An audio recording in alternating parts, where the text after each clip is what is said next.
Hello and welcome. Donald Trump winning the American presidential elections adds a heightened element of uncertainty about what happens next to the global economy, to the stock markets. To talk about this and more, and to try and understand what this happens and what this fundamentally means for America and the rest of the world, I've got one of the world's top investors, authors, analysts, Ruchir Sharma, joining us in Mumbai. Thank you very much, Ruchir, for joining us. You know, you are tracking the American presidential elections very closely. Can you begin by trying to explain why you think Donald Trump won? If there had been another candidate contesting in place of Kamala Harris, if Biden had moved away earlier, could the result have been different? Or do you think the underlying economic parameters were such that no matter what happened, this is the end outcome that would have resulted? Yes, I think because let's put this in some context out here. As you know, this is the biggest year for democracy ever. There are about 70 elections being held around the world, and the data that I've shown shows that since about 1800, there's never been a bigger year for democracy. So it's a huge year for democracy.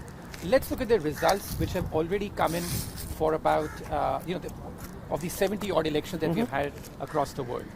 In the developed world, only 20% of the incumbents have actually won their election. And so it shows there's a huge anti-incumbency wave that's running through the world currently.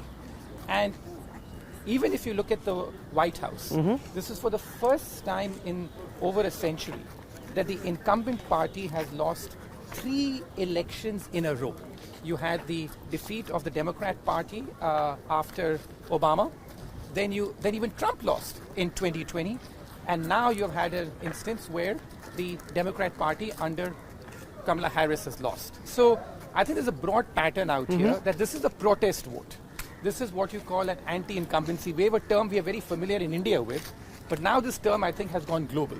And I think that for me is the single overriding reason for Trump's victory, and we need to interpret, and even Trump for that matter, I think needs to interpret the mandate that way, that this is not ideological. You know, there's a lot of talk that this is the rise of the right, rise of strongmen and stuff.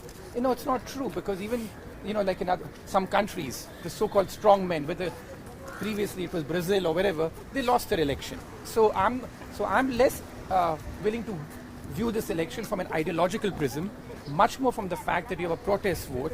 And why the protest vote is taking place is because in the developed world in particular, for the average person, capitalism or the current economic system that you have is not working for them. Even in America, the most telling statistic was the fact that 2/3 of the country felt that the nation was moving in the wrong direction.